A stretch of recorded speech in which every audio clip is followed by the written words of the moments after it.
오늘은 바로 본론으로 들어가 보겠습니다. 오늘 두 가지를 보실 텐데 스데반과 바울의 이야기로 이제 볼게요. 그런데 바울의 이야기는 그 회심하기 이전의 바울, 그러니까 스데반의 본질을 보지 못하고 현상과 상관하고 있는 바울. 그러니까 결국엔 이거는 입체적으로 따지면 스데반의 현상은 회심하기 이전의 바울인 것이고 스데반의 본질은 생명을 관통하고 이후의 바울의 모습이다라고 볼 수가 있겠고요. 그리고 또 하나는 이런 스데반이 뭔가 완성형이라고 생각하지 마시고 하나의 씨앗이라고 생각하시는 게 좋아요. 그러니까 스데반이라는 존재가 우리가 지난번에도 말씀드렸지만 순교를 했다고 해서 그게 어떤 완성된 모델이다라고 생각하지 마시고 하나님을 믿는 자의 첫 출발점이다, 이렇게 생각을 해주시면 좋을 것 같고요. 그런 의미에서는 이 본질의 세계라는 것은 조금 무한하다고 봐도 과언이 아닐 것 같아요. 그러니까 현상의 세계에서는 등급이 있고 단계가 있어서 어느 정도 올라가면은 어느 걸 획득하고 우리가 말하는 흔히 승진을 한다든지 합격한다든지 그런 개념들이 존재하는데, 본질의 세계에서는 그러한 어떤 기대나 생각을 내려놓는 훈련이 좀 필요합니다.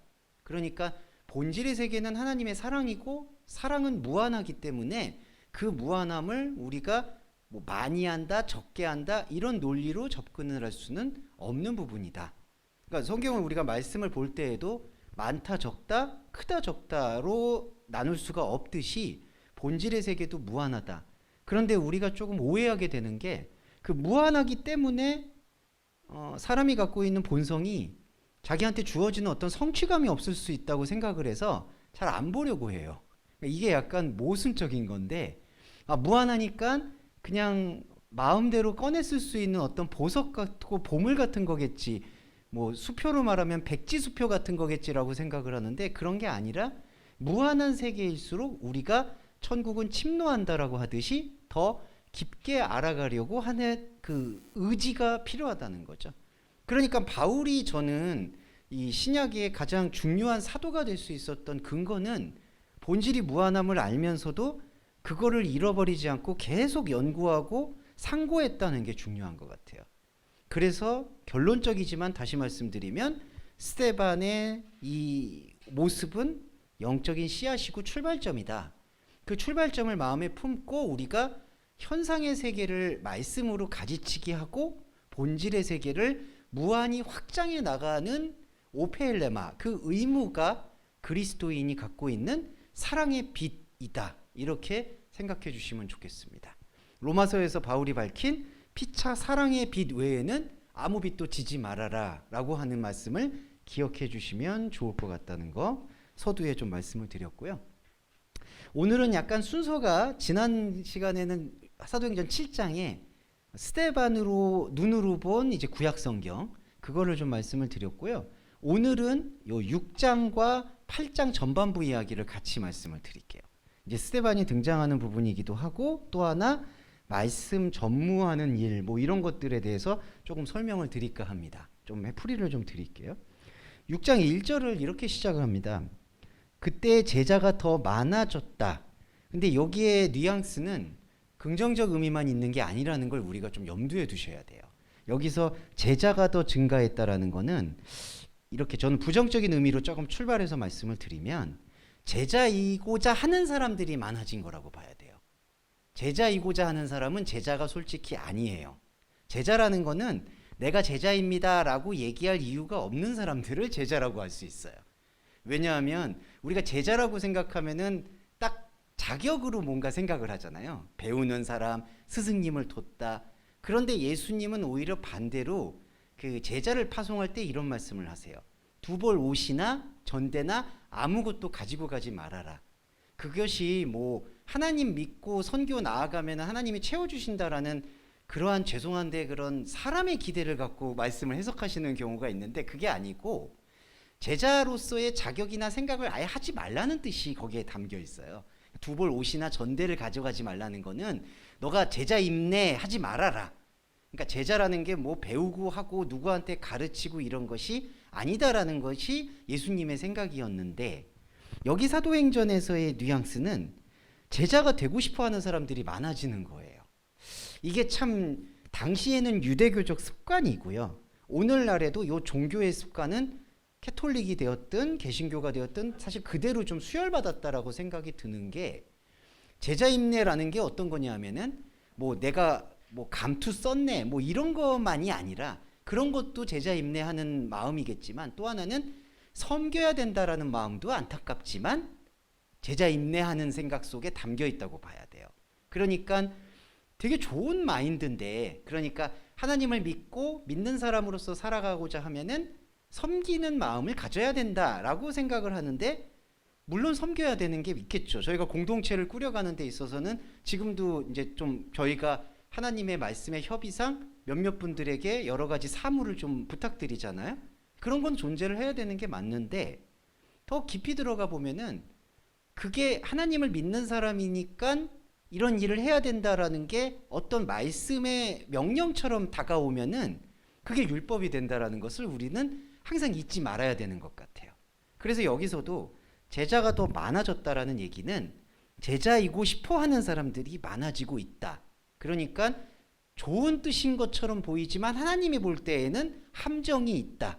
내가 예수를 믿고 은혜를 받은 사람으로서 앞으로 이렇게 살아가고 싶다라고 다짐하는 사람들이 제자이고 싶은 사람들이고, 그런 사람들이 많아지게 되면은 이 1장에 보시면 원망이라는 게 등장을 합니다. 네, 이게 이제 공기스모스라고 해서 이게 논쟁이라든지 불평이라는 단어가 있는데, 이 내용은요 도대체 무슨 일이 있었는지에 대해서는 정확히 설명이 되는 게 아니에요. 이 구제에 빠졌다라고 얘기해서 뭐 세상 일에 빠졌다 이런 것도 아니고, 어떤 주제인지는 정확히 알 수가 없어요. 그런데 여기서 핵심 6장 1절의 핵심은 사실 제가 앞서 말씀드렸던 제자이고 싶어 하는 사람들이 모이면 모일수록 나타나는 현상이라는 거죠. 네. 그러니까 이 원망이라는 게 단지 뭔가 불평 불만이 나와서 싸운다 이런 것만이 아니라, 더 하나님의 생각이 아닌 자기 생각으로 노력을 다할 때 나타나는 여러 가지 인간적인 바벨탑들을 불평과 불만이라고 보시면 좋겠습니다. 왜냐하면 구약에 보면은 모세가 하나님하고만 막 이제 시내산에 올라가서 시간을 보내는 경우가 있어요. 그럴 경우에 이제 성경에 적혀 있기로는 백성들이, 이스라엘 백성들이 우리 굶어 죽겠다 하면서 뭐 이렇게 불평불만을 많이 하잖아요. 그래서 아론이 금송아지와 은송아지 우상을 끌고 오는데, 그거를 전래동화처럼 보면은 지도자가 없으니까 불평불만을 해서 금송아지를 끌어당겼다라고 보이지만, 본질을 들여다보면 그게 아니라 백성들이 불평불만하는 모습이 막 싫은 소리하고 그런 것만 얘기하는 게 아니라, 더 하나님을 열심히 섬기려고 하는 마음들이 여기저기서 아이디어가 나온다고 보시는 게 훨씬 더 정확해요. 그래서 끌고 온 게 금송아지 우상이라는 거죠. 왜냐하면 금송아지라는 게 말만 들으면 좀 흉측한 우상처럼 보이는데, 그게 아니라 송아지라는 그 소라는 개념은 아주 살찌고 쓰임새가 좋다는 뜻이고요. 금이라는 것은 사람이 볼 때 가장 교환하는 가치 중에 아주 뛰어난 상품이라는 거죠. 그러니까 금송아지라는 거는 백성들이 하나님을 더 열심히 섬기고 싶어 하는 아이디어의 결정판이다. 이렇게 생각을 하시는 게 저는 출애굽에 있어서의 가장 중요한 깨달음이라고 보고, 결국에는 그렇게 하나님을 섬기려고 했던 좋은 아이디어가 오히려 모세의 뜻을 거스르는, 돌판이 깨어지는 경우를 맞이하게 된다라고 묵상을 해보시면은, 여기서 제자가 더 많아진다라는 개념은 하나님을 믿고자 하는 그 선한 마음이 안타깝지만 말씀의 지혜와 접목이 못 돼서 계속해서 어그러지는 상황이 원망이라고 얘기할 수가 있습니다. 자, 그리고 또 하나, 헬라파 유대인과 그리고 히브리 유대인, 이렇게 돼 있어요. 헬라파 유대인과 히브리 사람인데, 헬라파 유대인은 이방의 종교와 습관을 같이 하고 있던 사람들이고, 히브리파 사람들은 자기들이 생각하는 전통의 유대교와 뿌리를 내리고 있는 사람들이다. 그런데 이게 안타깝게도 그나물의 그 밥이라는 속담이 정확히 적용이 돼요. 그러니까 헬라파 유대인들을 이방인을 자기가 섬겼다고 생각을 하는데, 하나님이 볼 때는 그거는 이방이나 이단을 섬긴 것도 아니고, 히브리파 사람들은 유대교를 섬겼다고 하는데 자기들은 정통이라고 하는데 하나님을 볼 때는 그건 정통도 아닌 거였죠. 그러니까 전통도 아니고 이단도 아니고 그 무엇도 아닌, 그러니까 진리와 비진리에 대한 구별 없이 자기들이 세워놓은 생각으로 계속해서 다투고 있다는 거예요. 이게 안타깝지만 제자가 더 많아졌을 때 나타나는 현상이다.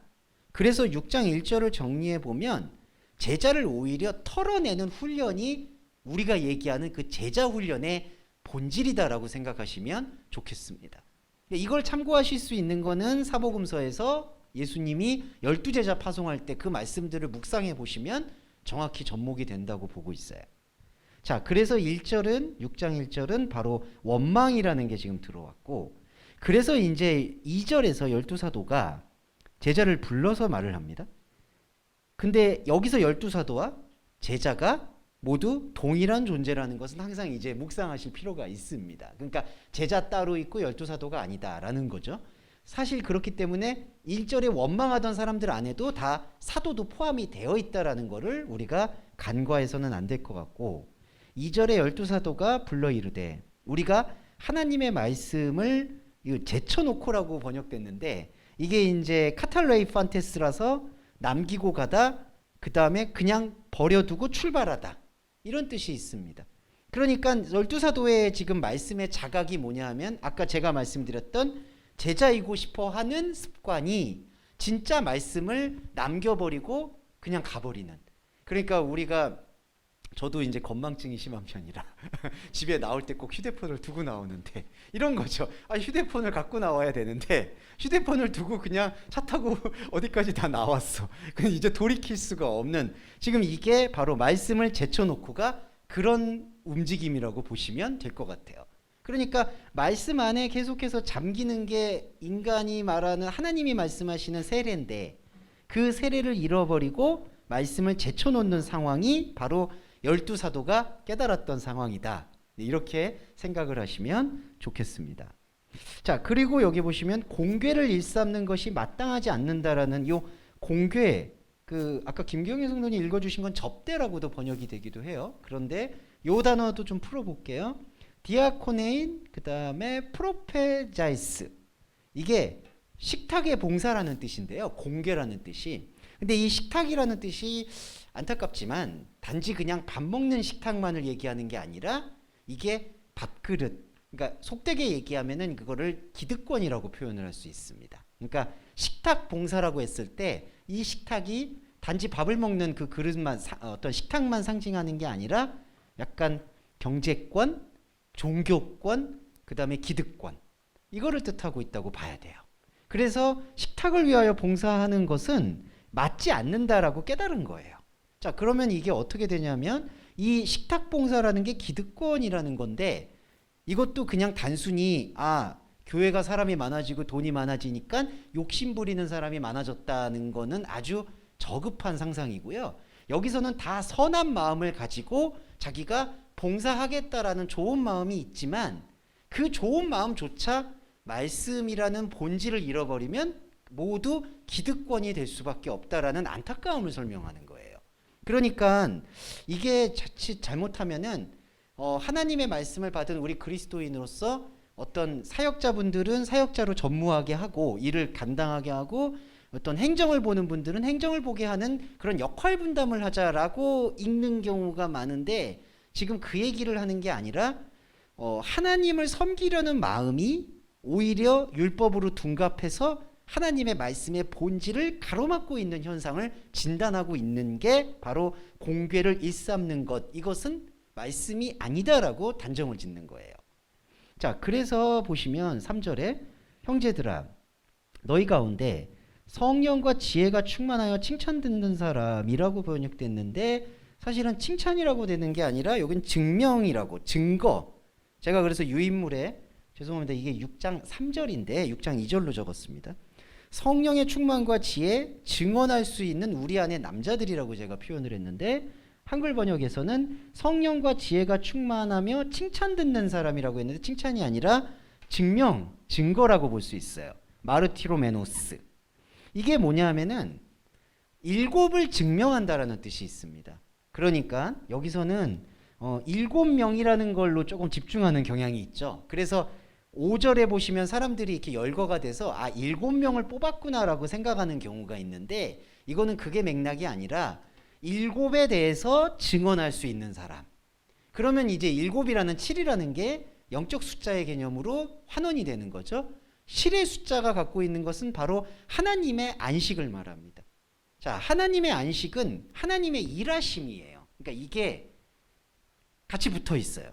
그러니까 하나님이 안식하셨다는 건요, 하나님이 일하신다는 거예요. 그러면 반대로 누가 안식을 하는 거냐 하면은 우리의 생각이나 우리의 의가 안식을 한다. 그러니까 중단을 한다라는 게 하나님의 안식입니다. 그러니까 7을 증언할 수 있다라는 것은 하나님의 말씀만 남았다라는 것을 계속해서 확인할 수 있는 사람, 그리고 그거를 유지하고 버틸 수 있는 사람이 7을 증언하는 사람이에요. 그러니까 감히 말씀드리면 저희가 예배를 나눌 때 이 7을 계속 고백할 수 있어야 되는 사람이 7을 증명하는 사람이라는 거죠. 근데 7을 증명하지 못하는 건 뭐가 될까요? 앞서 말씀드렸던 공개를 일삼는 것이 우선하는 사람. 그러니까 하나님을 믿는 사람이면 하나님에 대한 어떤 일을 해야 된다라는 그 전제를 여전히 내려놓지 못하는 사람. 그게 바로 하나님의 말씀을 버려두고 공개를 일삼는 사람, 식탁 봉사를 지속하는 사람이라고 볼 수가 있는 거예요. 그래서 저희는 실을 증거할 수 있는 사람이 돼야 돼요. 그게 바로 3절에서 말하는 지혜와 성령이 충만한 그 증언할 수 있는 일곱을 택하라는 말씀의 본 뜻이다라고 보고요. 우리가 이 일을 저희에게 맡긴다라는 게요, 이거를 객체로 보다 보니까 오해가 생겨요. 그러니까 객체로 본다라는 뜻은 뭐냐 하면 지혜와 성령 충만한 사람을 7명 뽑아서 우리가 해야 할 일을 여기다 맡깁니다. 이렇게 하는데 그게 아니라 요거를 상호 교환이라고 생각해 주시면 좋은데 뭐냐 하면 우리가 이 일을 저희에게 맡긴다라고 했을 때 저희도 사도들이에요. 그러니까 자, 사도는 저희들이고요. 우리들이고 모든 자아의 모습이죠. 사도들 안에 7을 증언할 수 있는 게 있다는 거예요. 그러니까 사도들 따로 있고 7명 따로 있고 이런 스토리가 아니라 사도들 안에 7을 증거하는 것. 그래서 자기 안에 있는 7에게 이 일을 맡긴다는 거는 이 일이 어떤 일이냐? 하나님에 대한 7을 증거할 수 있는 마음의 바탕이라는 거예요. 그러니까 쉽게 말씀드리면 계속 환기시킨다는 뜻입니다. 그러니까 사도들이 우리가 말씀으로 모인 것은 말씀에 대한 증언으로 모인 것이지 하나님을 섬기려는 율법의 마음으로 모인 게 아니다라는 것을 계속 증거해 주는 거예요. 내가 내 자신한테.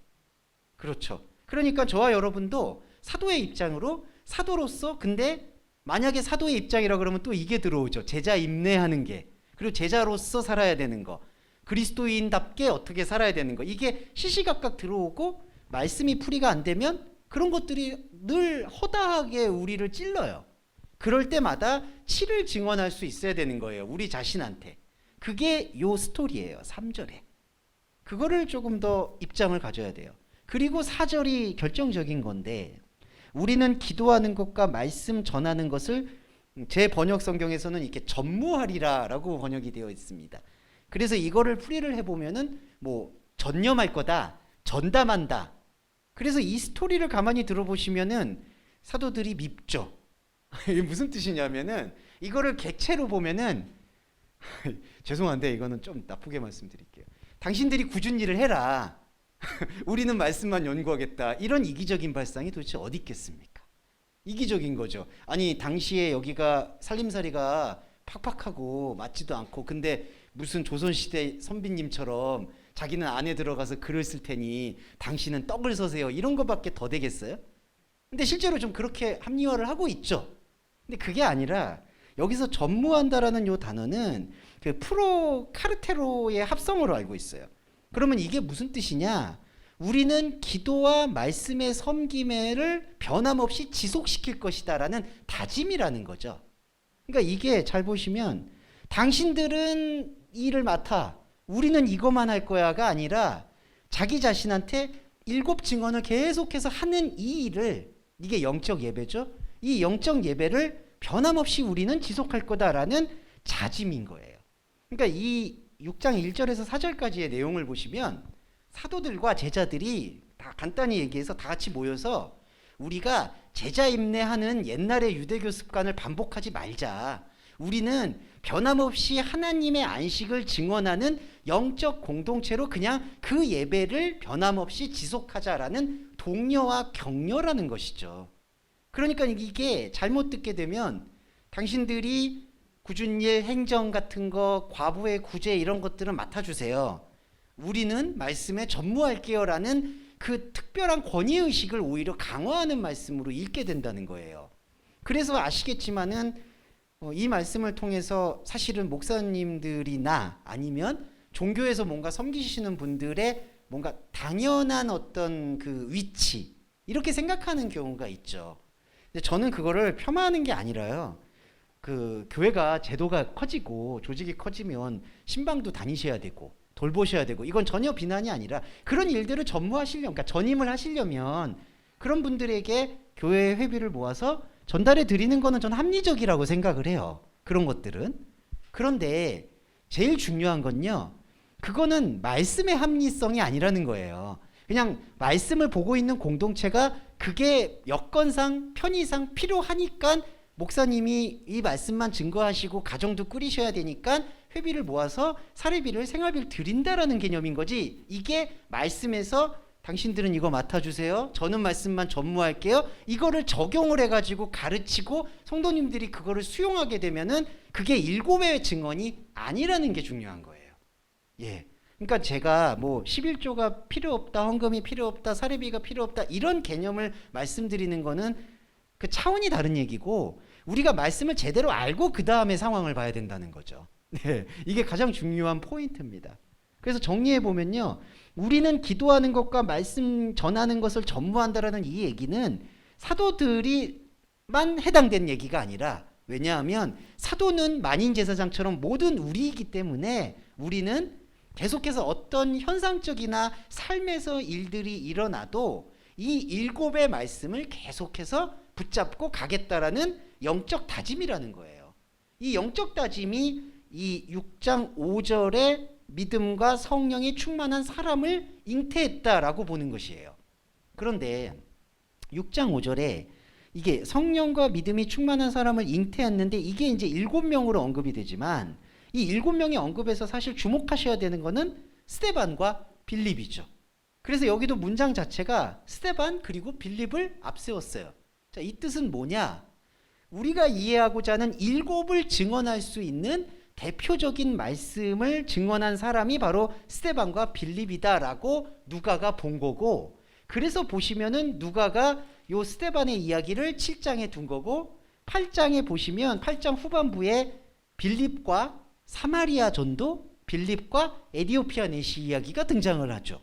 그래서 스데반과 빌립이라는 이 이름은 특정한 사람을 얘기하는 게 아니라 이렇게 4절에서 사도들이 우리들이 하나님의 7의 증언을 하겠다라는 말씀의 다짐이 발출한, 그러니까 이 말씀의 다짐이 내는 하나님의 표현을 스데반과 빌립이라는 이름을 빌려서 표현을 한 거고, 그러면 그 빌립의 말씀, 스데반의 말씀을 우리가 흡수하면요, 우리가 스데반과 빌립이 되는 거예요. 그러니까 요 존재의 동일시를 묵상하시면 좋겠습니다. 그러니까 스데반의 의미를 저희가 지난주에 흡수하셨잖아요. 그러면 저와 여러분이 스데반이 된 거예요. 그게 뭐냐? 7을 증언하는 거예요. 기도와 말씀에 전념한 사람이 되는 거예요. 이게 구원입니다. 그러니까 이런 구분을 하셔야 되는 게 중요한 거예요. 이게 좋은 게 좋은 거라고, 아, 교회에서 이런 전통이 있고 이런 게 있으니까, 그거는 말씀의 예배가 아닌 거죠. 그거는 그냥 종교적 예배라고 보시면 되겠습니다. 자, 그래서 여기서 이제 중요한 것들의 변곡점이 6절에 보시면 사도들 앞에 등장한다라고 되어 있는데, 일단 이것도 조금 말씀드릴게요.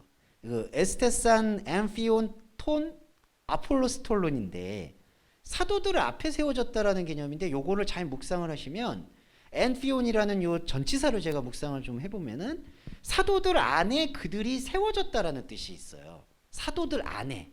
그럼 이거는 어떤 거냐면요, 약간 우리가 목사 안수식을 하거나 장로 임직식을 할 때 목사님들 앞에 계시고 이렇게 나오는 어떤 그러한 장면을 묘사하는 게 본질이 아니라 사도들 안에서 이 영적인 확신이 생겼다라는 표현이 훨씬 더 이 누가가 말하고자 하는 뜻에 부합한다는 거예요. 그러니까 무슨 얘기냐면 실제로 이렇게 장면으로 7명을 뽑아서 나오세요 하고 앞에 섰다라는 거를 강조하는 게 아니라 사도들 안에서 7의 증언이라는 것이 더 확고해진다라는 뜻이에요.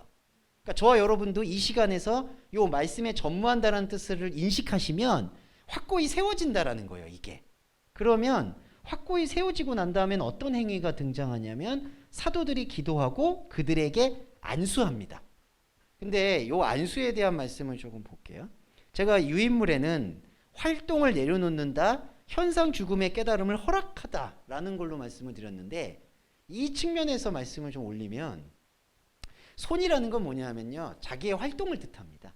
그러니까 이 손이라는 게 헬라어나 히브리 문화는 항상 그 의미를 부여하는 거기 때문에 이게 손이 단순한 손을 표현하는 게 아니라 자기의 움직임을 뜻해요. 기술이라든지 어떤 걸 활용하는 능력을 뜻합니다. 근데 손을 여기서 사도들이 그들의 손을 얹었다라고 얘기하는데 이게 얹었다라는 단어가 에피티데미인데요. 이 에피티데미의 본질적인 걸 묵상을 해보면 그냥 내려놓는다는 뜻이 있는데 내려놓는다는 뜻이 그냥 이렇게 머리에다 손을 얹는다는 뜻이 동작이 아니라 자기가 활동하고 있는 손을 포기한다라는 뜻이 있어요. 그러니까 티데미가 내려놓는다. 그냥 내려놓는다라는 것은 이거를 그냥 내버려 둔다. 방치한다. 내버려 둔다. 그러면 자, 사도들이 그들에게 안수했다. 손을 얹었다라는 개념은 이거를 포기한다라는 개념인 거예요. 그럼 뭘 포기할까요? 하나님에 대한 우리의 생각을 내려놓는다라는 게 안수라는 뜻이에요. 그러니까 이게 이제 좋은 그러니까 사람이 생각할 때 좋은 의미로는 저도 이제 안수를 목사 안수 받았는데 그렇게 기분이 썩 유쾌한 것만은 아니에요. 아시겠지만. 그리고 혹시 아마 그 권사 임지식을 하시거나 뭐 임지식을 하실 때에도 안수를 받으신 적이 있다든지 아니면은 뭐 기도할 때 안수 받으신 적도 아마 많으실 거라고 생각을 해요. 물론 이제 그 기도해 주시는 분의 마음이 전달되는 것들을 느끼는 그런 세레모니 전통으로서는 아름다운데 여기서 지금 사도행전에서 안수했다라는 그 의미는 그런 어떤 퍼포먼스라고 하죠. 그 퍼포먼스가 본질이 아니라 활동을 포기한다. 그때 활동, 손의 활동은 우리가 가지고 있는 활동을 내려놓는다라는 뜻이 있는 거예요. 그러니까 그거를 사도가 자기 안에서 확인하는 거고 그리고 이제 스데반과 빌립과 그 말씀을 나눴다라는 겁니다. 이게 중요한 거죠. 그러니까 우리가 진짜 안수를 헌납한다라는 거는 우리가 하나님의 말씀 앞에서 우리의 자기 의로는 아무것도 할 수가 없다라는 게 현상 죽음을 깨닫는 거예요. 아, 나의 혼적인 존재는 어떤 것을 해도 하나님과는 사실은 상관이 없구나라는 거를 다시 한번 확인하는 계기가 바로 사도들의 안수라는 거죠.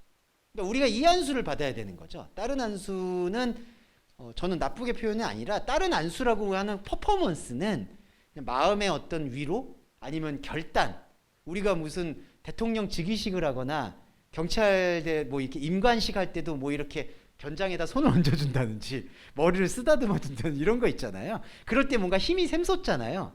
근데 그거는 말씀의 상관성이 아닌 거고 그건 그냥 사람들끼리 하는 의식적인 결심이고요. 여기서 말하는 것은 바로 행위를 내려놓는다라는 뜻이 여기에 담겨 있다라고 보시면 되겠습니다.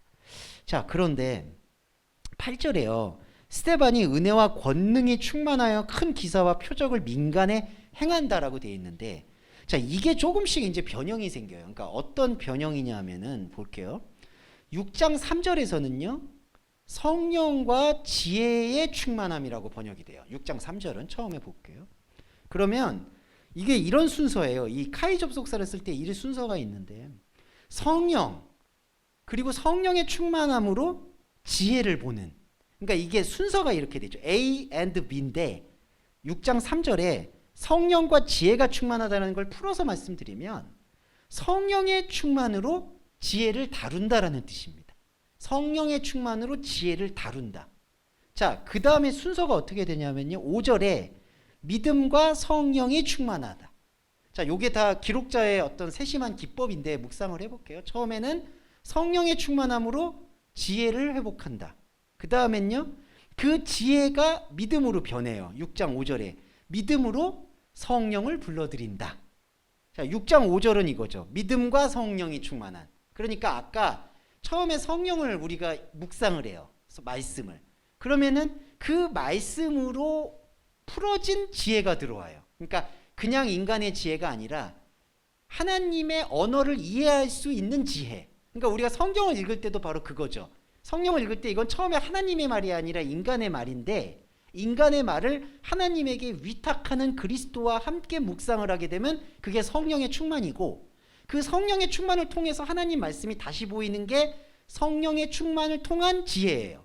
그리고 그 성령의 충만을 통한 지혜가 우리에게 믿음을 허락하는 겁니다.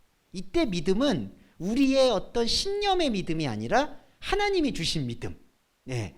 자, 그 믿음으로 또 선순환이 뭐냐 하면 우리가 가진 하나님의 믿음으로 성령을 또 불러들이는 거예요.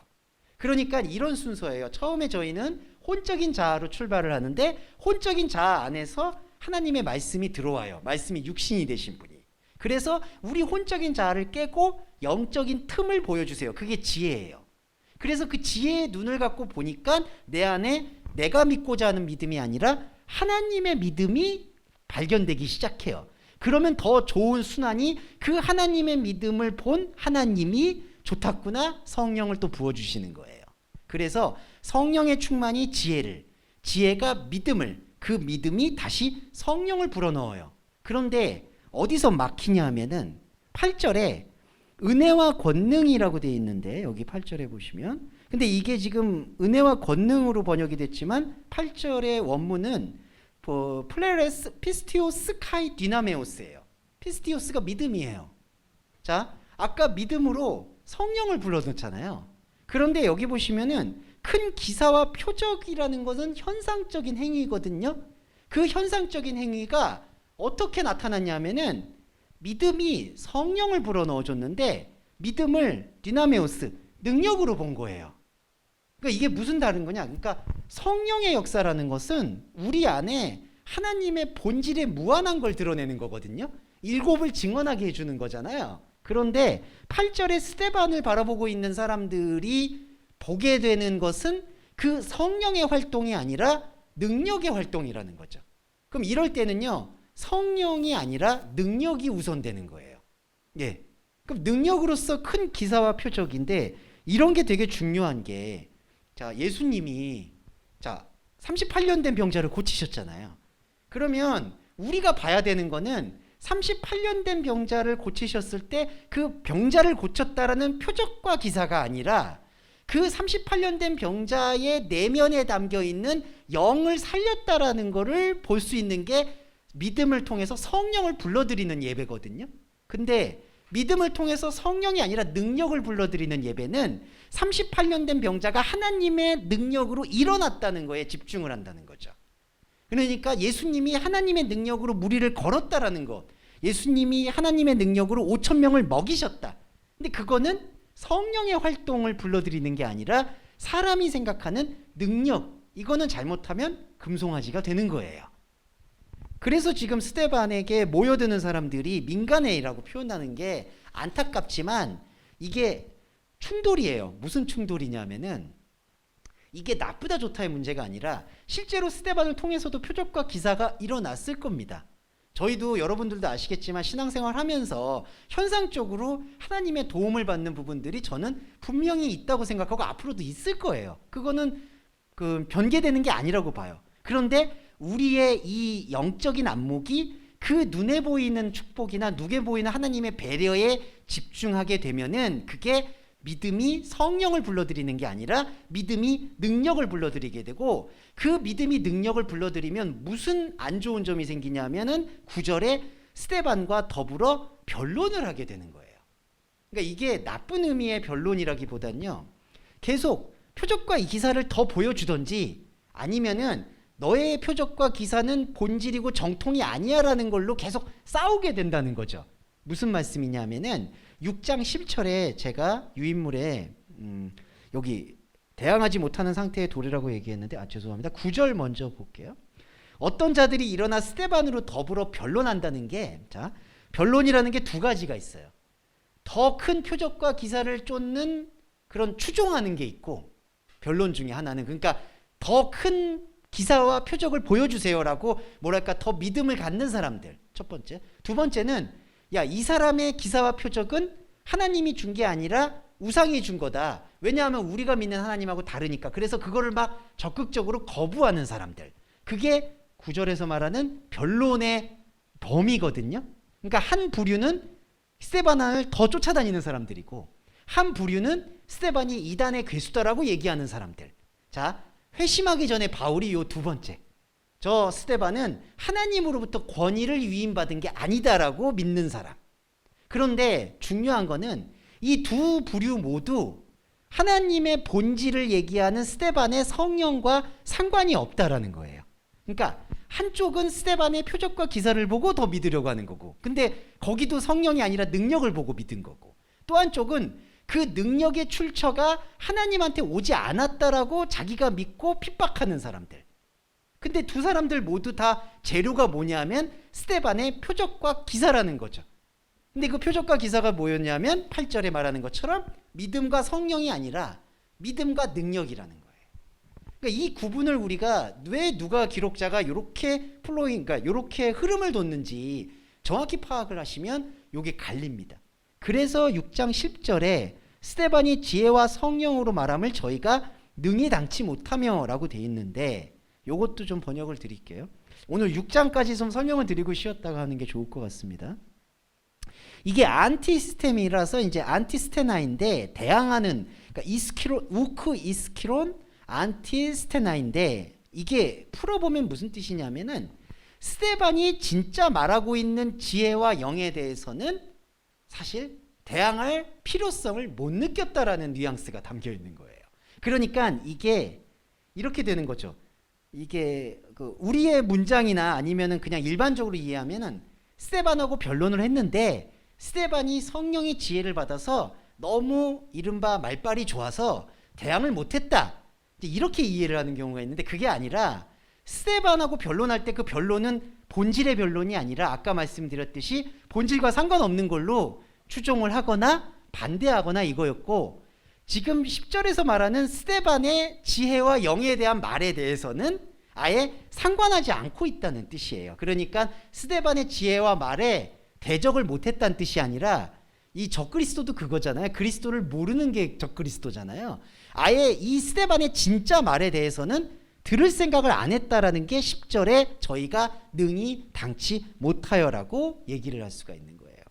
그러면 백성들이나 사람들이 스데반을 핍박하는 이유가 뭐냐 하면은 아까 말씀드렸던 이 스데반에게서 나온 표적과 기사가 하나님에게서 온 게 아니다, 맞다, 그 논쟁이라는 거죠. 근데 여기서 빠져 있는 게 바로 본질이죠.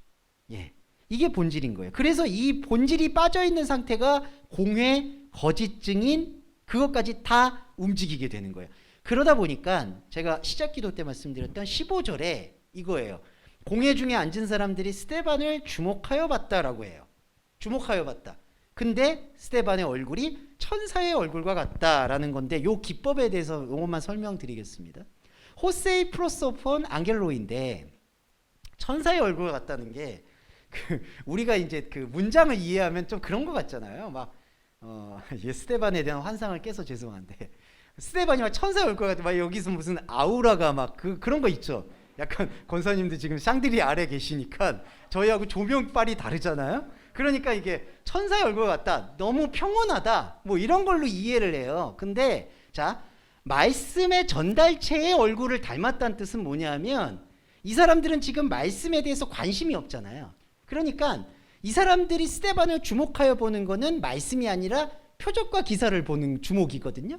그런데 스데반은 천사의 얼굴과 같다는 거는, 자, 말씀을 듣는 사람들 입장에서는 스데반이 지금 하나님의 말씀을 이야기하고 있는 사람인데, 지금 주목하여 보고 있는 사람들은 그 말씀을 전달하고 있는 사람들의 얼굴을 아예 보지 않는다라는 뉘앙스가 담겨 있다는 거죠.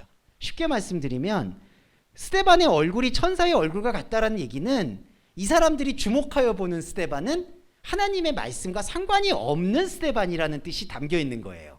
그런데 왜 여기서 천사의 얼굴이라고 표현했냐면 바로 7장에 그 말씀 전달자로서의 스데반의 이야기가 흐르기 때문이죠. 저희가 지난주에 나눴던 게. 그러니까 천사의 얼굴은요, 스데반이 진짜 하고자 하는 말이라는 거예요. 그러면 우리는 뭘 들어야 되죠? 그들이 주목하는 스데반을 봐야 되는 게 아니라 천사의 얼굴을 한, 말씀의 얼굴을 한 스데반을 봐야 되는 거고, 그 말씀의 얼굴을 한 스데반을 본 게 저희 지난주 예배였고, 그걸 저희가 봤잖아요. 그러면은 저희가 스데반과 같이, 스데반이 순교했다라고 제가 말씀드린 게 아니라 말씀을 통해서 에녹과 같이 세상에서 지워졌다라고 말씀을 드렸죠. 지워진 거예요. 그러니까 저희도 에녹이 된 거예요. 그러니까 요 스토리를 읽어야 된다는 거죠. 그러니까 마치 어떤 핍박하는 사람들 앞에서, 약간 우리 영화나 이런 데 보면은 막 미션이나 이런 영화에서 막 핍박하는 사람들 봤는데도 어떤 신부님이 아주 의연하게 뭔가 죽음을 맞이했다. 근데 그런 숭고함은 그냥 숭고한 감정일 뿐이지, 요 말씀에서 나오는 천사의 얼굴과는 접목점이 다릅니다. 네, 이거를 조금은 유념을 해주시고 마음에 새겨주신 다음에 요거를 상관하고 싶어 하는 바울의 이야기를 한 번 더 전개해 볼게요. 네, 잠깐 쉬었다 하겠습니다. 자, 이제 마음을 또 정돈하시고, 네. 아, 또 옷이 기다리고 있으니까, 네, 저의 예배를. 네. 아유, 좋습니다. 아유, 그래도 이런 게 같이 있으니까 참, 예, 좋네요, 저도. 네. 자, 이제 전반부에 우리 이제 스데반의 발견과 천사의 얼굴 요 스토리까지 조금 설명을 드렸던 것 같고, 좀 아까 잠깐 조금 부연 설명드리면 그들이 주목하여 보니 얼굴이 천사의 얼굴과 같다라고 했을 때 그 말씀 전달자의 얼굴과 같다라는 것을 인식한 것은 현상적으로 스데반을 죽이려고 했던 그 사람들이 아니라 요 7을 증언하고 이거를 기록하고 있는 첫 번째 누가이며 그리고 우리 모습이다. 그래서 천사의 얼굴과 같다는 것은 바로 말씀을 여는 존재로서의 움직임이고, 그게 7장에 드러난 거고요. 우리는 그 7장을 대해서 지난주에 그 묵상을 통해 구약의 인물들도 모두 우리의 모습이었는데, 그 구약의 인물들이 하나님의 없음을 담대히 고백했던 곳이 곧 믿음의 조상이었구나. 히브리서에서 보면은 그게 믿음의 조상이 된다는 거죠. 그거를 우리가 깨우치게 되면은 하늘로부터 하나님의 기억이 되고 세상으로부터는 지워지는 에녹의 흐름에 동참하는 크리스찬이 된다. 그런데 그 흐름에 동참하지 못하게 되는 사람들은 스데반을 돌로 치는 일에 가담을 하게 되는 거예요. 그런데 스데반을 돌로 치는 일에 가담을 했다라는 것이 진리를 얘기했는데 그것이 듣기 싫어서 핍박한 결과가 아니라, 진리도 얘기하기 전에 현상적으로 보였던 기사와 표적에서 의심과 회의가 들어서 돌로 죽였다라는 게 정확하다고 봐야 돼요. 그러니까 진리를 들었는데 핍박했다. 근데 이게 다 상대적인 개념이거든요. 그 왜 제가 이걸 경계하냐 하면, 내가 진리를 얘기하니까 저 인간이 핍박을 하네, 이제 이런 것들이 우리 안에 많이 들어와 있는데, 그거는 다시 한번 좀 생각해 보실 필요가 있어요. 그냥 서로 안 맞거나 저 사람이 비인간적이거나 비상식적인 경우, 아니면은 혹시라도 내가 뭔가 잘못한 게 있는 경우, 이제 그런 경우의 핍박이라고 봐야지, 이게 자칫 잘못하면 믿는 사람 핍박하니까 뭐 저주받았다든지 약간 그런 거 많이 들어보셨을 것 같아요. 그런 것들은 이제 좀 내려놓으실 필요가 있다. 이미 우리가 내려놨지만 요 말씀의 흐름에서 한번 확인해 보시는 측면에서 설명을 드렸고요. 자, 스데반이 돌로 치는 데 있어서 가장 앞장섰던 사람이 바로 8장의 사울입니다. 사울이 그의 죽임 당함을 마땅히 여기더라 라고 얘기하는데, 사울은 그런데 뭔가 달라요. 이제 참 뭔가 다르다는 게, 사울이 이때부터 이제 뭐 될성 부른 나무다 이런 표현을 드리는 건 아닌데, 사울은 그의 죽임을 동의했다라고 되어 있는데, 요 그의 죽임, 그거에 어떤 단어냐면 아나리레이사인데, 이게 들어 올리다, 쓸어버리다라는 뜻이 있습니다. 그러니까 단지 그를 죽이는데 동참했다라는 단어만이 아니라 스데반이 했던 말을 지워내는데 적극적으로 동의했다. 그 얘기는, 자, 다른 사람들은요, 그 스데반의 천사의 얼굴에 상관한 게 아니라 스데반의 표적과 기사가 의심되고 불안하니까 돌로 치는데 동참했거든요. 그런데 이 사울의 차이점은 좀 뭐냐면 스데반이 했던 말을 지워버리려고 하는 거예요. 스데반이 그러면 했던 말이 뭐냐면 7장의 신앙 고백이거든요. 7의 증언이거든요. 근데 바울은 그 말이 위험하다고 본 거예요. 그러니까 이게 다른 사람하고의 차이는, 다른 사람들은 그냥 표적과 기사가 불안해서 돌로 친 건데 그냥 말도 듣지도 않고 그냥 저 사람 이상한 사람이야 한 건데, 바울은 그게 아니라 이 사람이 하는 말이 위험하다. 왜 위험할까요? 바울이 지금까지 생각해 왔던 하나님을 믿는 율법의 체계를 근본적으로 흔든다고 생각을 하니까 지워버리려고 한 거예요. 그래서 8장 1절에 사울이 그의 죽임당함을 마땅히 여겼다라는 것은 사울인 스데반의 말을 지우는 것에 적극적으로 동참했다라고 볼 수가 있고요. 그 다음에 여기서 좀 아쉽고 그리고 중요한 부분을 좀 짚어드리고 싶은데, 그날에 예루살렘에 있는 교회에 큰 핍박이 나서라고 되어 있습니다. 근데 이거는 잘 보시면요, 3절에서는 사울이 교회를 잔멸한다는 뜻이 있는데 1절에서는요 그날에 예루살렘의 교회에 핍박이 일어났다고 해요. 근데 요거는 잘 좀 보셔야 되는 게, 바울이 핍박을 한 게 아니라요, 이거는 예루살렘의 그날에 교회에 핍박이 일어났다는 거예요. 근데 이게 중요한 게, 이 핍박이 물론 외부에서 핍박이 일어났다라고 보는 경향도 있어요. 그런데 연대기가 잘 맞지는 않습니다. 왜냐하면 이때 초대교회가 세웠을 때에는 아우구스티누스 쪽인데 네로 황제 전이거든요. 그러면 제가 이해하기로는 이게 외부의 핍박이 거세졌다라고 보는 것과는 타이밍상, 시대 연대상 그렇게 맞지는 않아요. 제가 말씀드리고 싶은 거는 그런 역사적인 것들보다는 그날의 예루살렘의 교회에 핍박이 일어났다라는 것은 사실 교회 안에 아까 말씀드렸던 성령의 순환을 보고자 하는 7의 증인의 마음과, 그 7의 증인만으로는 안 된다, 우리가 외부로 나가려면은 뭔가 제자다운 것, 종교적인 것, 제도적인 게 필요하다라고 주장하는 사람들, 이게 아까 6장 1절에 헬라파 유대인들과 히브리 유대인들이 다투는 거, 그런 다툼이 핍박을 일으키는 거예요. 그래서 여러분 이상한 게, 사도 외에는 플랜톤 아포스톨론, 사도 외에는 모두 유대와 사마리아 땅으로 흩어졌다. 자, 이게 사도들이 그러면 이게 어떻게 되는 걸까요? 이게 아쉬운 거예요. 그러니까 사도들이 남아 있어요. 원래 아시겠지만 진짜 외부에서 핍박이 일어난다라면은 사도가 흩어져야 되잖아요. 근데 여기는 사도가 아니라 다른 사람들이 흩어집니다. 그러면 이때 사도가 안타깝지만 여전히 유대교적인 생각을 갖고 있다라는 걸 반증하는 거예요. 오히려 이 사람들이 예루살렘에 계속 남아있는 거거든요. 그런데 아시겠지만 빌립은 이제 사마리아로 가고 에디오피아 내시를 만나요. 이게 복음이에요, 사실은. 근데 사도 외에는, 그리고 사도 외에란 뜻은 그럼 사도는 여기 있었다는 뜻이에요. 여기 있었다는 건 단지 예루살렘이라는 장소에만 있었다는 게 아니라 마음과 정신이 디아스포라, 영적으로 흩어지는 것에 대해서 거부감을 가졌다는 거죠. 그게 핍박의 실체예요. 그러니까 그 핍박이 뭐냐면은 복음은 계속 전달이 돼야 된다라는 것인데, 그 복음의 전달에 대해서 조금은 미온적인, 그러니까 적극적이지 못한 모습을 보인 게 오히려 사도였다는 거죠. 실제적 사도. 그러니까 우리 모두를 포함한 영적 사도가 아니라. 그러니까 이게 아쉬움이 커져요. 그리고 3절에 사울이 교회를 잔멸한다라고 되어 있죠. 근데 이게요, 이 엘류마이네토가 이게 동사인데 제기적 용법이 있습니다. 그 제기적 용법이라는 뜻을 한번 풀어드리면, 그가 그를 위하여 제거한다라는 뜻이 있어요. 풀어보면. 그럼 이게 헤아우트적 기법이라고 해서 교회를 잔멸한다라는 뜻을 풀어보면 사울이 자기 자신을 계속 갉아먹고 있다라는 뉘앙스가 담겨 있는 거예요. 그러니까 사울이 실제로도 핍박을 했죠. 죄인의 괴수라고 고백할 정도로. 그런데 이게 있는 거죠. 이 변화점이. 스데반의 말을 들은 거예요, 바울은. 그리고 그걸 계속 자기의 머릿속에서 지우려고 하는 게 바로 교회를 잔멸하는 행동이에요.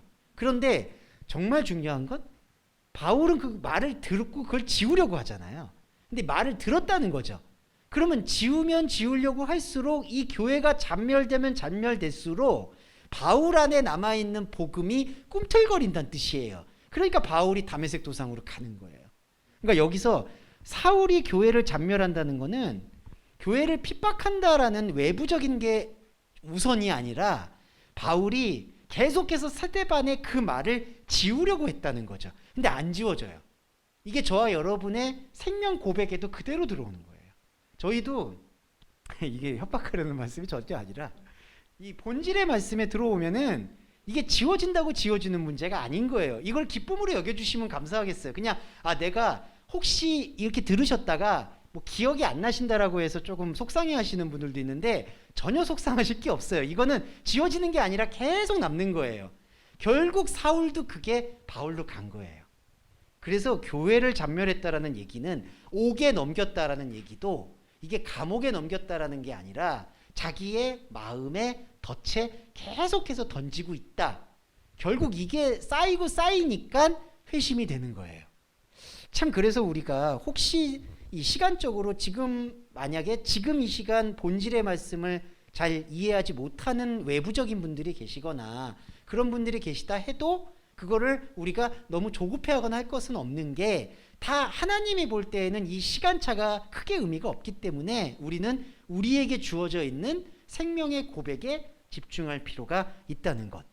그래서 제가 유인물에 8장 3절에 교회를 파괴하는 사울은 자기 자신을 감옥에 가두고 있다. 그러니까 점점 자기 자신을 황폐하게 하는 거예요. 이게 안타깝지만 여러분들의 신앙생활에도 그 변곡점들이 차이는 있지만 항상 다 존재하실 거예요. 그러니까 이렇게 신앙생활을 내가 하고 있는데 과연 이게 어떤 본질적인 것을 건드리고 있는 걸까라는 어떤 근본적인 것들이 여러분들 안에도 분명히 내재가 돼 있다고 생각을 해요. 저도 그랬고요. 그게 사울의 모습인 거죠. 근데 바울의 진짜 중요한 점은 스데반의 그 말을 현상적으로든 뭐든 들었다는 거예요. 이게 중요한 거죠. 그러니까 정말 이게 중요한 게 그래서 우리가 교회라는 어떤 브릿지가 필요하다는 것도 예수님에 대한 성경, 종교심 이런 것들 들어야 된다는 거예요. 그래야지 거기서 자기 자신의 변화를 이끌어낼 수가 있다는 거죠. 그런데 안타깝지만 스데반이 뭔가 기적을 일으키는 거에만 심취한 사람들은 전혀 그거를 듣지 못하고 있다라는 게 가장 중요한 차이인 것 같아요. 네. 그래서 이 부분이 등장을 했고 오늘 마무리할 때 4절은 그 흩어진 사람들. 이게 뭐냐? 아까 8장 1절에 교회에 핍박이 있었을 때 그 핍박에 대해서 사실 말씀으로 반응한 사람들을 여기서 4절에 흩어진 사람들이라고 볼 수가 있겠습니다. 왜냐하면 다음 주에 또 말씀드리겠지만 이 흩어진 사람들 중에 빌립이 있어요. 그래서 이 빌립과 스데반은 사실 또 우리의 똑같은 모습이거든요. 스데반은 우리 안에서 세상에서 지워진 거를 뜻하고 빌립은 그 지워진 상태에서 내 안에 이방의 모든 것들에게 내 안에 다른 나들에게 복음을 전하는 상태를 상징해요. 스데반은 세상에 대해서 지워지는 것, 빌립은 내 안에 다른 나에게 복음을 전하는 것. 그런데 그 과정에서 사도들이 소식을 듣고 베드로와 요한이 직접 와요. 이게 무슨 뜻일까요? 이게 빌립의 흩어짐이 베드로와 요한에게 복음으로 들린 거예요. 네. 그래서 이거를 우리가 좀 확증을 해보시면 베드로와 요한이나 아니면은 예루살렘을 떠나지 않은 사도들을 저희가 뭔가 비난하거나 다르게 보는 게 아니라 이런 때 다 과정이라는 거죠. 그러니까 우리 안에는 한편으로는 율법적으로 공간에 머물러 있으려고 하는 관성도 있는 거고 또 한편으로는 복음을 받아들여서 흩어지려고 하는 복음의 반응도 있는 것이고 그러니까 이 모든 반응들을 그런데 말씀의 뿌리와 흐름에 따라서 정교하게 쫓아가야 될 예배자의 의무가 존재하고 있다. 그리고 저는 이 의무가 그냥 의무가 아니라 영적인 기쁨으로 반드시 환원되고 있다. 이렇게 말씀드릴 수밖에 없다라고 보실 수가 있겠습니다. 그래서 저는 바울을 좋아하는 게 일단 듣고 나니까 그 들은 게 결국에는 변화를 시키는 거. 예, 그거는 꼭 우리가 잊지 않으셨으면 좋겠어요. 네, 예. 그래서 사람들이 뭔가 욕을 하고 비난하더라도 좀 내용을 알고 욕하는 사람은 나중에 그래도 뭔가 대화에 물꼬가 터이는데 그게 아닌 분들은 좀 답답할 때가 있으시죠. 예, 그렇게 조금 더 지혜롭게 우리가 신앙생활 했으면 좋겠습니다. 네, 자 정리기도와 주기도문으로 오늘 예배 마무리하겠습니다. 사랑하는 주님, 우리는 바울의 들음을 기억하고 있습니다. 사실 진리의 들음이 우리를 막 핥히고 힘겹고 어렵게 할 때마다 거기로부터 도피하여 예전의 말씀, 예전의 복음, 예전의 습관으로 돌아가고 싶은 마음이 허다합니다.